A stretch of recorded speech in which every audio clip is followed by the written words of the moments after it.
Hey, it's Lucas here again today, and I will be doing the flight review and final thoughts on the Durafly Auto-G2 plug-in fly. Let me start by saying this is my first experience with an Autogyro, and I must say, thus far it has been a good one. I've long been interested in an Autogyro, but until the original Auto-G came out about a year ago, they were generally expensive to model or not widely available. When the Auto-G2 came around, I didn't have any more excuses not to have one. The original Auto-G was the first plug-and-fly Autogyro on the market and did very well.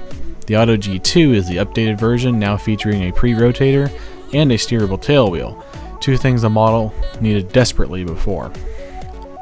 Let's start with how the model is constructed. The Auto-G2 has a molded EPO fuselage pod and tail feathers and uses a large carbon fiber tail boom, making it very sturdy. The mast is constructed of laser-cut plywood, with the rotor head and blade holder being molded plastic. The blades themselves seem to be molded Depron with a plastic leading edge and root. The model uses a pre-bent wire landing gear front and rear with smallish plastic wheels, with foam tires. Although they are small, they seem to handle moderate grass just fine. The Auto-G2 comes equipped with the popular DT750 brushless outrunner with a sturdy 3-blader propeller, a no-name 20 amp BSC, and 4 no-name 9-gram servos. On a side note, one thing I was worried about with the Auto-G2 is the gearbox system used for the brushed pre-rotator motor. I was concerned that with the solid flex shaft connected to the rotor head, that when the motor was not in use, the gearbox would cause excess drag on the rotor. I was relieved to find that a one-way bearing has been used on the output shaft of the gearbox, so when the rotor is freewheeling in flight, the gearbox is not engaged. I did have an issue with the flex shaft on the pre-rotator though. The shaft had a tendency to back itself out of the drive collars on top and bottom of the shaft. I believe this was caused by the wound part of the shaft acting as a thread and would gradually back itself out of the drive collars. This was an easy fix, one I'll describe in another video. I'll have a link in the description of this video as soon as it's posted. Taking off of the Auto-G2 is incredibly easy now that the model is equipped with the pre-rotator motor. Simply power on the pre-rotator, allow the rotor to get up to speed, and then slowly advance the throttle and pull back on the elevator, and up she goes. I rarely need to touch the ailerons on takeoff anymore. Be sure to remember to turn the rotator motor off once you're airborne. I found on my first flight I needed a significant amount of down elevator trim to get the model to fly level. I'm using the recommended 3S 1300 mAh battery, and the model balances where it's specified in the manual, so I can only gather this is a characteristic of autos. I was amazed at how quickly I acclimated to the Auto-G's flight characteristics. It's incredibly docile at most speeds and attitudes. It's important when flying the Auto-G2 to coordinate your rudder and turns, as it has a tendency to drag its tail around otherwise. I noticed that when I flew quickly, the model had a tendency to roll to the left. I'm not sure if this is from the torque of the large diameter brushless outrunner motor, or the rotor picking up extra head speed, but I had to compensate significantly with right aileron.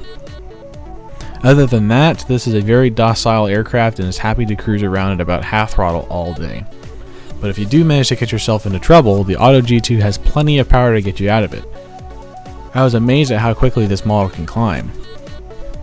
The Auto-G2 can perform loops and stall turns easily, but one has to be careful to keep forward momentum to keep the rotor spooled up. The Auto-G2 can also handle wind surprisingly well. I've flown it in dead calm up to 10 to 15 mph winds, and the model handled it beautifully. Just be sure to keep the throttle up on the downwind passes. Landing the Auto-G2 is easy. I found that with no headwind, I had to pull up on the elevator to get the nose up to slow down, but when landing into a headwind, it would pull up on its own, so I generally had to push the nose down slightly to keep forward momentum. Other than that, it lands just like any 4-channel airplane. Keep the rotor level, land into the wind, and flare slightly just before touchdown, and always keep throttle up on approach. The Auto-G2 naturally assumes a 3-point position on approach, so it makes landings that much easier. On one landing I managed to catch a breeze and get knocked off level just before touchdown and had a blade strike, which instantly broke the blade holder, but the blades are fine. Luckily the Auto-G2 came with the spare. At first I was disappointed with how easily the model broke, but then I started thinking about it. If the blade holder hadn't broken, what else down the line would have? I'm not sure if this is intentional or not, but the weak plastic blade holder makes a nice sacrificial failure point, as it's easy to replace and is very cheap. It would even be very easy to make your own out of light plywood if you didn't want to wait on spares, as it's just a flat plate. The Auto-G2 makes a few awesome improvements to an already great aircraft, and is a great way to get into autogyros. I would recommend this model to someone of intermediate piloting skills or better, who is looking for something different from the norm, but also isn't nerve-wracking to fly. The Durafly Auto-G and Auto-G2 are still the only plug-and-fly autogyros on the market, and it fills its role quite well. I'd be interested to see if it inspires any competition from more mainstream manufacturers such as ParkZone or E-Flight. Overall, the Auto-G2 is a well-made, fun, interesting, and quirky model that gets attention wherever it goes and is a joy to fly.